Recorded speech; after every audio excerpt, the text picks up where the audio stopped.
A lot of the institutions that existed when my parents were coming up, when my grandparents were coming up, no longer exist.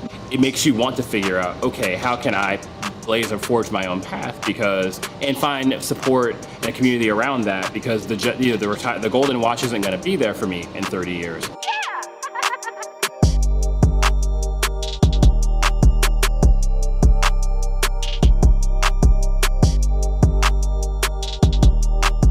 I'm Ron Bronson. I'm a tech strategist, entrepreneur, remote worker, and citizen of Bloomington. So last year I started Indiana Design Week. Indiana Design Week, which is now Indianapolis Design Week, started in Bloomington last year actually. So the thought was to create an event that was decentralized. So every city in the state, any town in the state could do their own thing during that week. And the idea, of course, would be hopefully that people would go to other cities and find out what folks are doing there, but also for them to share and amplify that over a whole week.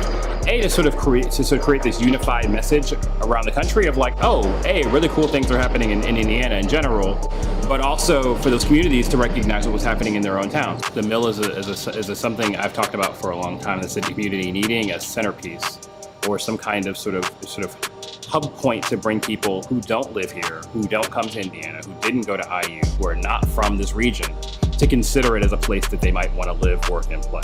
I've been a co-working space member in Brooklyn, Denver, St. Louis, Calgary, Canada, Louisville, Indianapolis. Through the co-working sort of scene, we learn about people who are doing interesting work all over the state. I think what's beautiful about Bloomington in terms of you talk about like even just entrepreneurship in general, taking it outside of tech. So you meet entrepreneurs who are opening coffee shops, folks who, you have a friend who opened a escape room, a friend who opened a boutique that sells clothes. And those folks are all working together in the same spaces, having the same types of conversations, sharing ideas, sharing contacts, inspiring and engaging and encouraging each other. And even if you're not working on something at that moment, having an environment and a space where those are the people who are doing things, it's hard to not find that infectious, but also it's just a really cool way to, interact with people who motivate you to want to say, oh, what can I create? What can I do? Much like building a sports stadium in some sense, right? When you say, if you build it, they'll come. Well, the hope here is that by building something like this, that folks will end up on their radar, and they'll come and they'll stay and they'll lend their talents and their energy, and